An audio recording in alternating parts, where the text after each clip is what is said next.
Hi, I'm Sarah. And I'm Rena, and welcome to Biopic, a podcast story. This is a podcast where we dissect the good, bad, ugly, and absurd of this specific genre of motion picture, the biopic. If you want to learn more about us, our scoring system, and how we choose movies, please check out our special introductory episode titled Introduction: Who Are We and What Are We Doing? Sarah. What movie will we be talking about in this special out-of-sequence emergency trailer episode? We are breaking in to drop an emergency episode on the Michael trailer. It's here, people. You may be wondering, why are we doing an emergency episode about a trailer for a John Travolta film from 1996 about the Archangel Michael showing up on Earth, which I already sat through on an airplane flight back before seatback viewing gave us choices about what to watch on flights? No, we are talking about the other Michael, the rather delayed Michael Jackson biopic starring his nephew Jafar Jackson, which is now slated to arrive in April of 2026, which I think might be at least its third release date so far. Rena, can you give us the trigger warning? This movie trailer and emergency episode contain depictions of and/or references to child abuse, plastic surgery, seizures, various tacky trends of the 70s and 80s. This episode is dedicated to Porygon the Pokemon, who is number 137 in the first generation Pokemon deck. The reasons for this tribute to Porygon will become apparent later in the episode. Yes. Rena, can you give us the spoiler warning? Spoiler warning. We are going to spoil everything, including possibly the major plot points in works of narrative art having nothing to do with this particular movie. Consider yourself warned. Some of the sources we used in this episode include Variety's coverage of the trailer, some articles from Pajiba, and from all around the internet. I did more research than I care to admit on this episode, and I asked Claude a bunch of statistical questions, which will become clear very soon. So, okay, it's coming. We're going to make a couple of observations and guesses about what's going to happen here. This is going to be a movie that really pushes the boundaries of hagiography and the pitfalls of making a movie that demands the estate's engagement. And it's an estate that is dedicated to villainizing 12-year-old boys because money. Michael is likely to be less enjoyable than the Jackson 5 miniseries that aired in the 90s, which is a forgotten treasure. It has Angela Bassett as Katherine Jackson. It has a lot of fun little performances in it, and nothing Angela Bassett does is ever a fun little performance. But it's campy, it's fun. You see so many phases of the Jackson 5. You see Randy's journey to finally being valued. And it has this one line that is burned into my soul that is magical, that I think about at least 6 or 7 times a year. This line that I think of whenever I see someone being super whack. And it's a line, and I don't know if this is the exact line, and I almost don't want to watch this again because I don't want to know. There's a scene where the boys are all out on tour, and LaToya Jackson is complaining about something, and someone says to her with perfect delivery, "Why you gots to be so ugly, LaToya?" And like, whenever someone is just driving me nuts with being a real pain, like that line pops into my head. Why you gots to be so ugly, LaToya? I think it is like a lost treasure that should go on a top 100 single line delivery list thing, if such a thing exists. It's amazing. The Jackson 5 miniseries is at least fun. I don't think this will be much fun. I think there's a number of reasons why it's clear how unexamined this film is going to be in terms of how it looks at its characters. The first of which is the actor playing Michael Jackson is his goddamn nephew. That to me is one red flag that this movie is not going to even come close to interrogating its subject. Or does MJ's nephew have any prior screen credits? This is his first movie. He has a couple of songs that he has released. I don't know what they are, because I am not down with the kids. And fun fact, Michael's mother, Katherine Jackson, was quoted as approving of the casting, saying he embodies her son. I don't think Michael Jackson's spirit should be trapped in anyone's body, thus embodying him, least of all someone that he would have hopefully had some non-creepy affection for. He is a son of Jermaine, brother to Your Majesty. The performance seems awkward from the very little I could see in the trailer. Honestly, out of all of the currently breathing actors that I've seen, the only one ever to give me he should be a young Michael Jackson vibes is Henry Hunter Hall, who we saw in Harriet, and he's probably a bit too old now. I can't think of an actor who should play MJ because he did take on a sort of alien-like energy. Let's start off here. I'm going to be a little cynical in this episode about money. It's time for a little economics lesson from a girl whose greatest academic triumph is the time I declared One Flew Over the Cuckoo's Nest a misogynist work of art aimed directly at men's worst fears, which is to say, I don't understand money.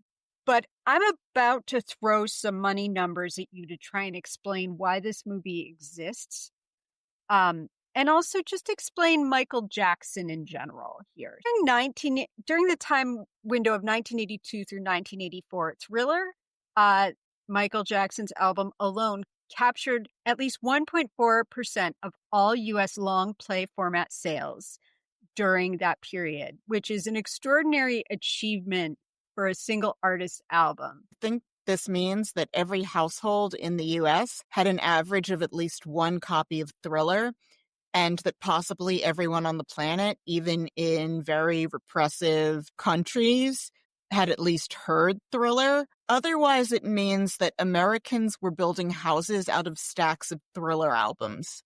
What bears up under scrutiny is that every household in this country probably had a copy of Thriller. I haven't been to the house that was built with Thriller albums, but I'm sure that it's out there. This is America. But I don't make the math rules. Michael Jackson's financial impact has been enormous both during his life and after. In the year following his death, that was in 2009, his estate generated over $1 billion in revenue from music, publishing, merchandise, and the film that they made right before his death titled This Is It, which is a documentary about him touring and suffering under the weight of a painkiller addiction. The state earns about $75 million annually from ongoing music sales and streams. Also in 2024, Sony valued his catalog at over $1.2 billion when they purchased a stake in it, and has paid the Jackson estate more than $2 billion through various deals over the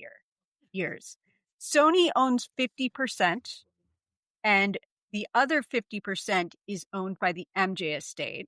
Now, curiously, we also have a stat in here that a holding company called Primary Wave also gets a share of his estate rights at under 10%. Sarah, I need you to clarify the numbers here. 50 plus 50 plus 10 adds up to 110. The percentages don't work. I agree with you, and I cannot clarify. The internet gave me this information. I'm just assuming that Primary Wave probably takes off the top of the Jackson estate. Primary beneficiaries, MJ's children and his mother, Katherine Jackson. According to People magazine, Katherine Jackson has received more than $55 million from the estate since 2009. Co-executors of his estate are a man named John Branca and John McLean, who is a music executive. John Branca is a character in this film, and he is played by Miles Teller. And I'm wondering, how do you think he's going to come off in this movie? I think he's going to come across as a saint who had nothing but good intentions for his client's well-being. The John McClane that you mentioned spells it differently from the Bruce Willis character in Die Hard. Yes, these are two different guys. Well, I'm sure that this John McClane always has a clean undershirt. Oh, for sure. About Michael Jackson's earnings during the peak years of his career as a solo artist. From 1982 to 1984, Jackson earned $134 million in the 2 years after the release of Thriller, $306 million adjusted for inflation. Between 1985 and 1987, Michael Jackson earned between 50 and 100 million per year through touring, record sales, endorsements, and merchandise. In 1988, during the peak of the Bad Tour, Jackson earned $125 million in 1988 dollars, which adjusts to $247 million today. In 1989, his annual earnings were estimated at $125 million, and his next tour in 1987 to 1989, that tour grossed $125 million total. This is what Sarah found on the internet. So he became almost a billionaire over an 8-year period. This is a remarkable concentration of wealth and one person's earnings equivalent to the lifetime work of 1,000 employees during that era. What is the significance? There's always been a lot of money riding on pretending that everything about Michael Jackson is A-okay, pretending that his victims are not real, that there were no crimes happening and crimes never happened. Looking the other way was far easier than addressing the issue because there was so much goddamn money. And here we are in the garbage year of our Lord 2025, and we're going to make some more money for the MJ estate. And let's be real, it's complicated because he is a once in a lifetime artist. Thriller is a life-altering album. There's no one like him before, and there will never be anyone like him again. I want to be really careful where I put the blame on this because there are so many people who have profited from the misery he created. And MJ himself is an untreated victim, and we see that so often predators are victims first. There's a lot of great actors in this. Coleman Domingo, Nia Long, Laura Harrier, Derek Luke, because actors need money and they need work. And in particular, Black actors are underutilized and marginalized in the film industry. So it's not as simple as saying, well, screw you for being part of this. And I'm going to quote Chris Cabin from We Hate Movies. I feel as if I have been shat out of something, contemplating like the grotesque capitalist cynicism of this motion picture. Do you want to hear something scarier than Thriller or Michael's Nose 10 Surgeries In? I did not watch the Thriller video until I was in my 20s. How? You and I, we were born 6 weeks apart, and I saw that video approximately 2,000 times. Mm-hmm. How were you able to avoid it? We lived in a monoculture in the 80s. So were you in a cult that I didn't know about? In which case we have to talk about that. Well, the closest I come to being in a cult is that I was born into a place called Northeastern Jewish Academia. But, and I guess this lends some plausibility to this podcast's origin story, which is that I am a Victorian doll that you found in an attic and reanimated into a real girl, which is in itself a retcon of that our mothers went to Ithaca College together. The way that I managed to reach my 20s without seeing the Thriller video is my family did not have cable. My parents did not get cable until that point in the 2010s when they took everything off the lines and you had to get cable to have TV at all. And our not having cable meant that we definitely did not have MTV. But in addition, I was not allowed to watch weekend morning cartoons. My parents were basically against us seeing anything that seemed stupid. I could maybe watch one episode of The Cosby Show or later The Wonder Years. In a week, I was allowed to watch Sesame Street, Mr. Rogers, Square One, and that Anne of Green Gables miniseries that was made in Canada, where the guy playing Gilbert is really cute and he says "a boot" in this just really delightful way. The only things my parents watched were Masterpiece Theater and the NBC Nightly News with Tom Brokaw. I was a miserable object of derision in school because the other children would talk about things that they had seen on TV and on cable, and I was completely out to sea, having no idea what they were talking about, on top of my cluster of neurodivergencies that nobody had any idea how to diagnose or treat properly in the 1980s.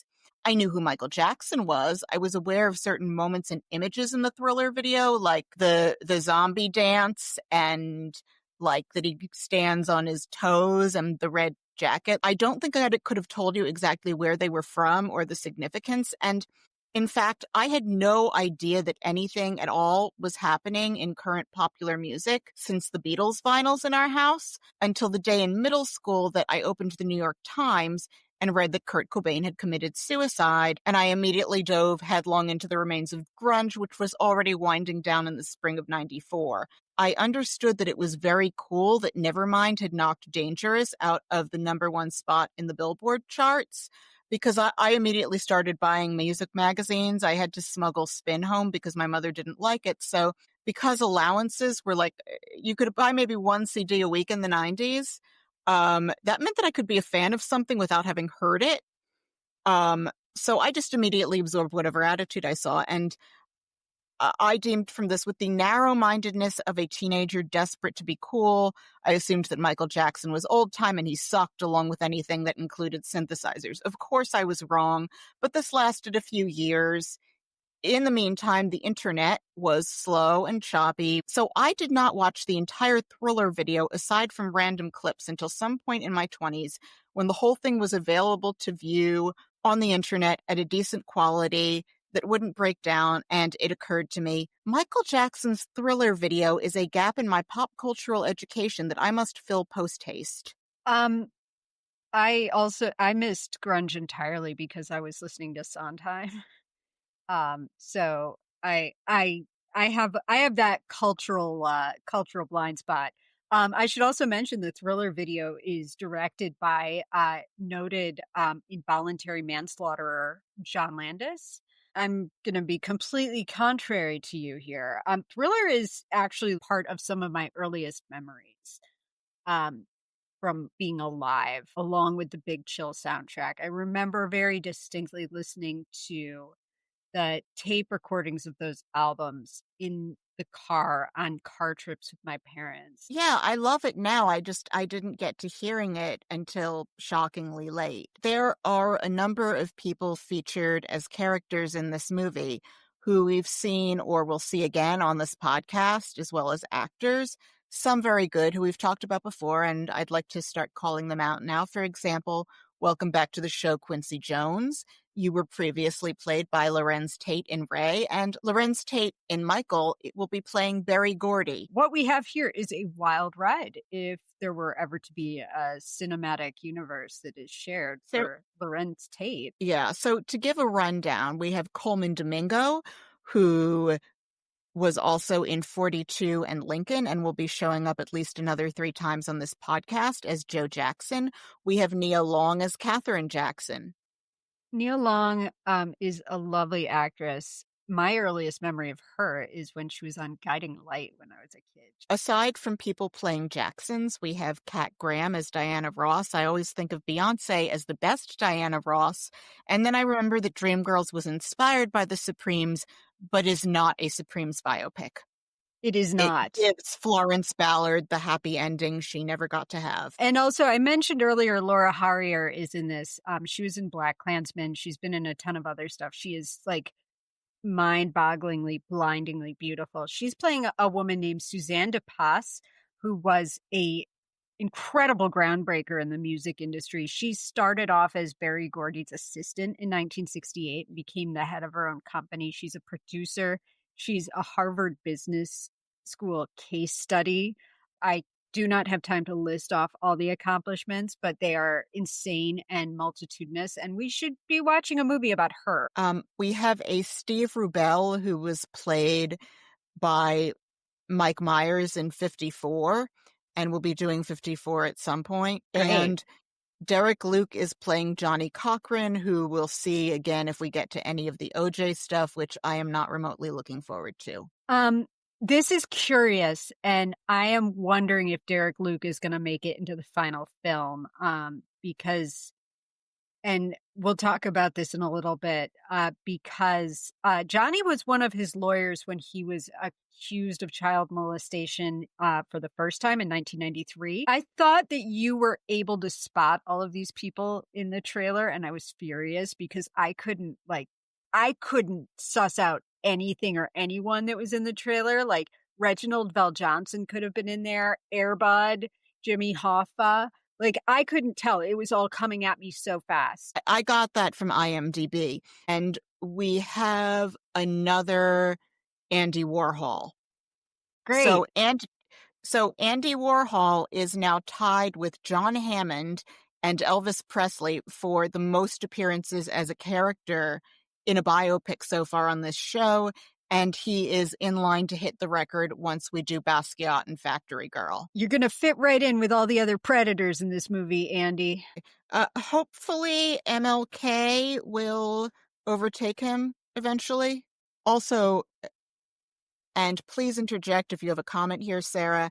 We have a Gladys Knight, a Dick Clark, a Robert Mapplethorpe, a Mick Jagger, a Halston, a Liza Minnelli, a John Lennon. Did Sean and Yoko sign off on this one? And a Sheryl Crow. So, we are clearly going to be spending a little bit of time at Studio 54 at some point in this movie based on these real people that you have mentioned. I'm guessing those are going to be very brief because I looked at the actors who are playing these roles, and it's all like people who are not famous and are early in their career. I guess he's going to go to a hell party like we went to in The Doors. Also, Sheryl Crow was a backup singer for Michael on the Bad tour.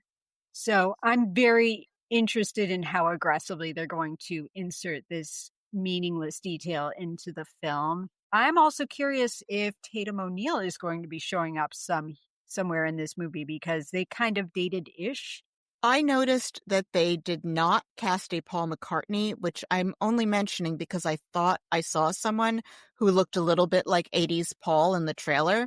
This was probably just a different white guy, and I'm exhibiting ignorance in telling some kinds of white guys apart from each other on this one.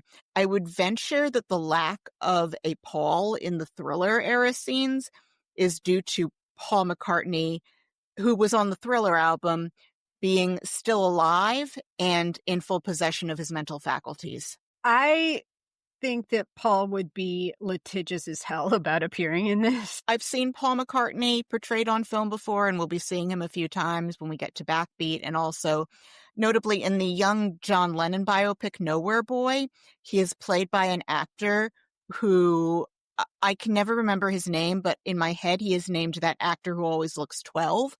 That actor who always looks 12 has an impressive resume, including Game of Thrones, where he played Jojen Reed for a few seasons, and the Netflix series The Queen's Gambit. I'm wondering, are they going to pretend that John Lennon was still alive in 1984 and that he sang the duet on The Girl Is Mine? All bets are off with this movie. It's time to talk about the trailer itself. So we open on the Lionsgate credit. We blur to a focus of Michael's hands as he puts on the headphones, and a voice says, "I know you've been waiting a long time for this." And then we have a title card, which says from the producer of Bohemian Rhapsody, which I'm like, that is a threat. So we are in the Thriller sessions. We see some cards with the track order being moved around. And one of the things that was always remarkable to me about Thriller is it's 9 songs. Standard album length is usually 10 or 12 songs. And he just knew that it was perfect in that song order. So we see a montage of recording studio stuff, Quincy in the booth, followed by some body shots of Michael walking up to stuff and dancing. And this goes by in such quick flashes. I feel like every clip is so blink and you'll miss it that it reminds me of that first flash of Tyler Durden in Fight Club, where he's just there for an instant and someone pointed it out to me. And it was already my second time viewing the film and I'd missed it completely. The Pazuzu insert shot in The Exorcist is longer than any moment of this trailer that we saw. It's all coming at you. I was actually concerned watching this over and over, trying to like suss out what I was seeing, that I was going to have a stroke like that time that Pokemon game came out in Japan in the 90s. It's an episode. The Pokemon's name is Porygon, and I think it aired once, and there were complaints about it causing seizures. It's this red and blue Pokemon that like whirls rapidly in the air. And you can find it on YouTube now, I think. I don't medically advise you to go decide whether this thing causes seizures. I get that this is the teaser trailer and that the point is to try to show you clips of all the things that could be exciting, but the clips are so fast and so varied that whoever made the final cut must have been under an imperative to show as little actual acting from the scenes as possible while getting you keyed up. I am worried that I might be insulting people who suffer from seizures and fits. So apologies in advance to anyone with epilepsy or anyone with anything that otherwise causes seizures and fits, and to stroke victims. But I have a hunch that the marketing strategy for the Michael teaser trailer was to give the audience seizures, because based on the trailer, it would take brain damage to want to see this movie. And that might be the meanest thing I've ever been recorded saying on this podcast. It's also the reason why this episode is dedicated to Porygon the Pokemon. I'm still back on like the fact that that episode is on YouTube, and like, why would you seek it out? What in the name of Faces of Death are we doing? Sarah, I had a very smart reason for looking up that episode. I wanted to see if the Pokemon actually caused seizures. Why did you do that? I was curious. I was like, oh, come on. There's no way this thing actually causes seizures. And I didn't have a seizure. This trailer should come with one of those flashing light warnings where they're like, this may cause you to suffer. Looking at this trailer and knowing the people involved with the making of this movie, I can't imagine that this is going to have any sort of insight. I think it's just going to go from set piece to and then, and it's going to like check all the boxes. I don't see this as being a particularly insightful film. I think this is all a stunt. The montages in the Michael trailer go so neuron-bogglingly fast that the experience of watching it reminds me of Emily's Lament from Act 3 of Thornton Wilder's play Our Town. Sarah, can you please read this paraphrasing of Emily's farewell monologue in the spirit of the Juilliard audition that you were never allowed to give? Let's really look at one another. It goes so fast. We don't have time to look at one another. I didn't realize. So all that was going on and we never noticed. Wait. One more look. Goodbye. Goodbye, world. Goodbye, Motown Studios. Mama and Papa. Goodbye, Tito. Goodbye, Jermaine. Goodbye, Janet. Goodbye, Marlon. Goodbye, Jackie. Goodbye to hands moving dials, and patent leather loafers, and Quincy and LaToya and Vincent Price, and sequins and spotlights and zombie makeup and moonwalking. Michael, are you too wonderful for anybody to realize you? Do any human beings ever realize Neverland while they live it? Every second? The saints and the poets, they do some. The rest of us, not so much. Okay. I had thought that we might try to watch this thing and hit pause rapidly, but it's... So what are some things you remember seeing in these brief flashes? I remember like the drama leading up to him like standing on his toes while he's moonwalking. Mm-hmm. I remember where he walks into a board meeting. I remember seeing his family for like a second. I remember the white socks. A woman fainting. Yes, I remember that too. The other thing that really stands out, I guess we can get right to it now, is when we cut back to the studio with Q, that is Quincy, and we see his face. So my first thought here on his voice is very, very high when he responds to Quincy in the booth. And I remember an interview with Lisa Marie Presley where she said that IRL Michael's voice was much lower when he was in private company, that he loved dirty jokes, and that he made her believe that together they could save the world. Michael Jackson is one of those artists too who, like, I don't know how you can play him without reaching into parody, because like, and he's super tragic, but he is also ridiculous. And when they did that cutaway and he asks Q to dim the lights in that voice, I was just like, no, man, I can't. The movie that I want is the one where Michael and Lisa Marie try to save each other, and they have some fantastic actress playing her, where it's equivalent to Cate Blanchett as Katharine Hepburn in The Aviator. I don't want to see their intimate relationship. Also, she was deep into Scientology at that time, and I'm pretty sure she was trying to bag him as the ultimate recruit. This breaks my heart because I want to believe that there was a tragic broken love story here. And you know what? That marriage still outlasted at least one contemporaneous 90210 cast member marriage that seemed way more normal.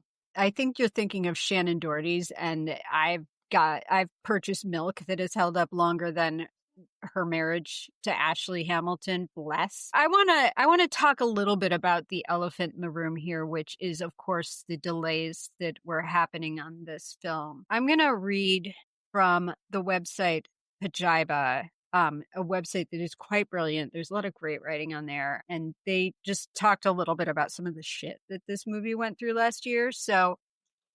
And they write, the central question for any Michael Jackson biopic is whether it should address the child sex abuse allegations Jackson faced. Ignoring them would be disingenuous, as they cast a shadow over the last decade of his career. However, confronting them head on could make the movie a tough sell. Screenwriter John Logan, working with the Michael Jackson estate, reportedly decided to tackle the allegations and use the film to refute them.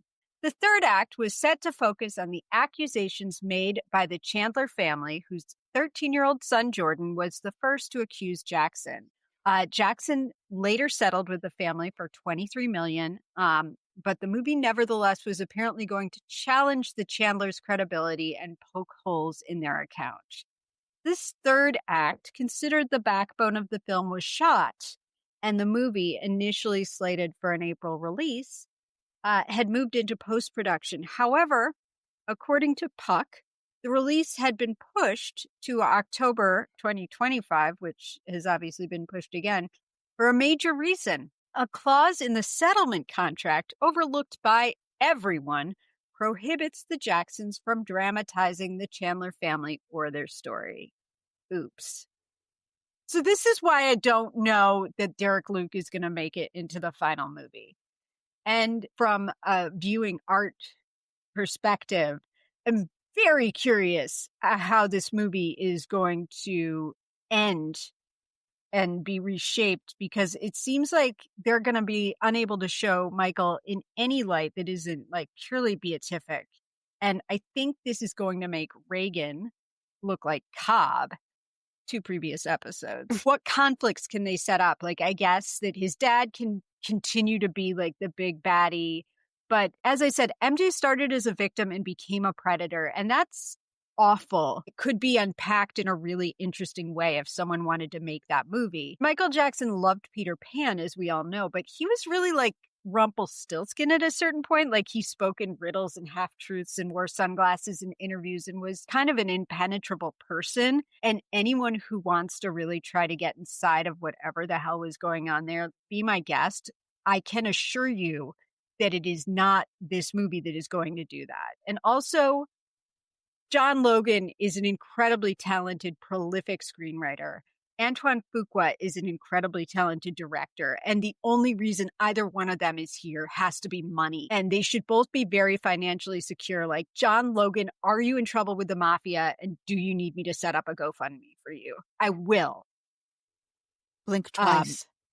Yeah, blink twice for me if you are having money trouble. I will get you the American way of getting money to cover things, which is asking strangers on the internet. I want to step up a little bit here for Jordy Chandler, who is called a liar.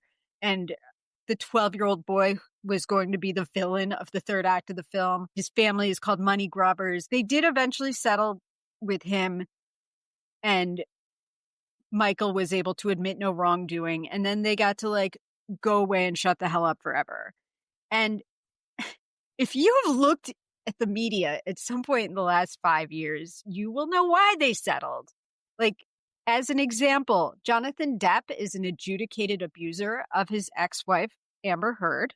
If this is your first time listening to this show, we refer to that actor as Jonathan Depp here in order to divest him of a little charisma. Yes, thank you for clarifying that. Like, Jonathan Depp has such a cult of personality around him.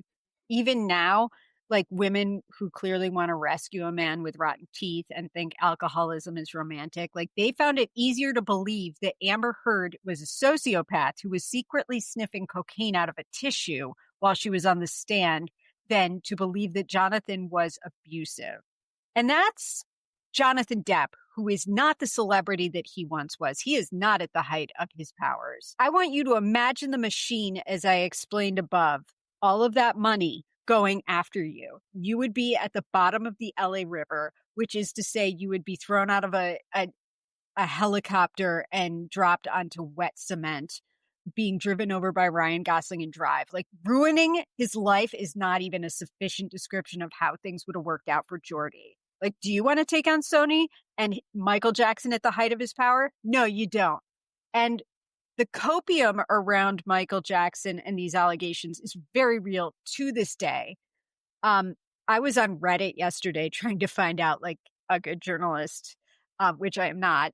I'm not even a journalist, whether there were any strong counter arguments to his most recent accusers, James Safechuck and Wade Robson, who gave very detailed allegations in Leaving Neverland. And those arguments that people have against them are not great. I saw one about how one of the boys described Michael's hair texture incorrectly to this person's opinion. And that was all the proof they needed. Do what you got to do to get by in 2025. I know we live in hell, but like, I need a better defense than because people lie all the time about sexual abuse, which they don't. How the fuck do you know?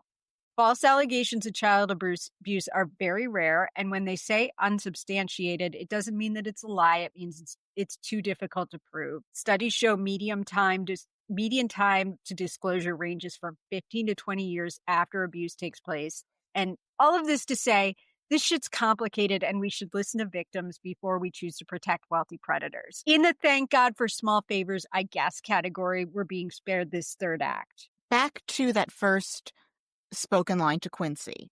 The nose in this scene on the Thriller era Michael looks like a Muppet toucan, and I think they are intentionally exaggerating the nose in early scenes to make the argument that the plastic surgeries were not that bad, or because they can't whittle Jafar Jackson's nose down in tandem to Michael's without resorting to the CGI methods used for Walton Goggins to play the ghoul on Fallout, and they need to give themselves something to carve back from.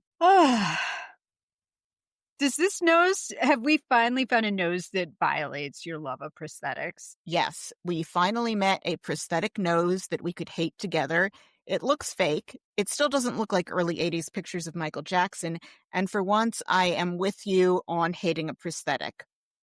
And just trying to piece together some of the things in that trailer, just these split-second flashes. I think I saw moonwalk, I saw spins. We go through era whiplash. I do think, and this is a serious statement here, I think that the dance sequences will probably be spectacular. Well, safe to say we will see where the money went on the screen, which is not, as we've seen, is not always enough to carry one of these things. And then there is a big gold title flash and credits. So subtracting the titles and credits from this 72-second trailer, they managed to derive slightly over 1 minute of trailer-worthy footage from nearly 2 years since the start of production. Out of a purported 3.5-hour runtime that at one time was reported as 4 hours, or they were going to split it into a two-parter like Wicked, or that third thing in the Hunger Games trilogy, which is now a quartet. I don't I'm know. sorry. 3.5 hours? Just over 60 seconds were deemed tantalizing enough for a trailer. Sarah, can you please explain the math here? No, you just 3.5 hours? No, I But won't. that out of 3.5 hours, barely over a minute was deemed trailer worthy. I won't. I can't. I am afraid. They may not Oh, even have a movie together yet. maybe the cameras weren't running the whole time. I got nothing. I don't know what to tell you about this. There was no scene we could settle into a bit, or there was no charming thing of people we have an image of in our heads just having an actual dialogue together. Because, yeah, you hear Quincy saying stuff, but it's not what I'd call a real, conversation. Do you have any insight into the production company situation surrounding this film? The producers of this film include the previously mentioned John Branca, his lawyer, and John McClane, the other executor of his estate, along with Graham King, who brought us Bohemian Rhapsody and The Departed. Justin Simeon, who wrote Dear White People and is listed as a, quote, rumored producer on IMDb, whatever the hell that means. And it seems like Lionsgate is all the way in here, and I couldn't find any production companies that were scraping together laundered money from Middle Eastern shell companies. So, legitimate. And what I can deduce is that Michael is trying to do something that almost never works, which is to cram the entire life into a movie. We've said before that these things are much more effective when they hone in on part of someone's life. Yeah, and there's ways they could dodge the third act child villain if they did decide to focus on the making of Off the Wall or the making of Thriller. But we're not doing that. So this will be fun to watch. 3.5 hours of and then. Anyway, so that's our show. That's our show. I had expected that Michael Jackson fans would have already mobbed IMDb with 10-star reviews, but something must be preventing them from doing that. Basically, you cannot do a user survey at any music magazine because Michael Jackson fans will find a way to dive bomb that and drive his results up. Even if you want to do an industry survey, you have to create some wonky thing with a password and it drives everyone nuts. So, because you will get the result back and you will think there is no way that History is one of the top 5 albums of all time. Yeah, those people are fucking insane. Them and K-pop fans. So, other stuff that you should watch instead, the Thriller video. Yep. And then because we mentioned the Supremes in here, I want to recommend a Supremes B-side called Buttered Popcorn, which is a rare track with Florence Ballard singing lead. And when I get to heaven, there will be a version of the Supremes' greatest hits with a 3-way small d Democratic split on who gets lead vocals, which I imagine in the afterlife is a reward for Mary Wilson and Florence Ballard and a punishment for Diana Ross. And yes, I know it's easy to rag on Diana Ross. She'll dry her tears in a pile of money. I would also recommend watching Leaving Neverland, which is a 2-part documentary on HBO that documents Michael Jackson's abuse of Wade Robson and Jimmy Safechuck, and presents a very credible, very nuanced look at what it is like to be under his spell and how Michael Jackson would groom an entire family and systematically move the dad out of the way, and really how complex sexual abuse is when you're captivated by your abuser. Also, I was reminded of this amazing special as I was researching this called Motown Returns to the Apollo, which I watched hundreds of times as a child. And it is so good. If you'd like to see a duet between Smokey Robinson and George Michael singing Careless Whisper, that's the place to do it. And we can link to the whole special in our show notes. So that is our emergency bonus episode. I guess we'll be doing an episode on Michael sometime in the spring of 2026 or maybe the autumn of 2027. Who knows? Yeah. Sarah, can you please take us out? I'd love to. So first, our podcast baby has matured, and we have launched a Patreon, simply an effort to defray some of the costs associated with bringing our show to you. Platform hosting, recording, equipment, research. We have to occasionally order a book off the internet. Sometimes we pay for movie rentals, and sometimes we may want to watch a movie in theaters, or we may want to pay public transit so we can see each other in person and record in the same place. So for now, only for now, we are offering shout outs and access to our awful first 3 episodes with more to come to anyone who chips in for us. And with that, we'd love to thank Brandon and Gates, who are already signed up. Thank you, Brandon and Gates. If you like the show, please leave us a 5-star rating and subscribe to it on iTunes, Spotify, or wherever you get your podcasts. And tell a friend or plural friends and share us on social media. We hear it helps. You can follow us on Threads, Blue Sky, and Instagram, where we have visual aids from our episodes. Our Instagram handle is at Biopic a Podcast Story. So do check us out there, and we'll link to that in the show notes as well. Please also check out our webpage at biopicapodcaststory.podbean.com to see the official episode ratings for all of the movies that we've done so far. And if you would like to get in touch, you can email us at biopiclistenermailbag@gmail.com. And our theme music is by Ben Patch. The intro is his song, Slater Cannonball, and the outro is Spring Breakers, and you can check him out on Spotify. Tune in on Tuesday or Wednesday when our regular weekly episode drops. We will be talking about the death of Stalin. Yes. It's delightful.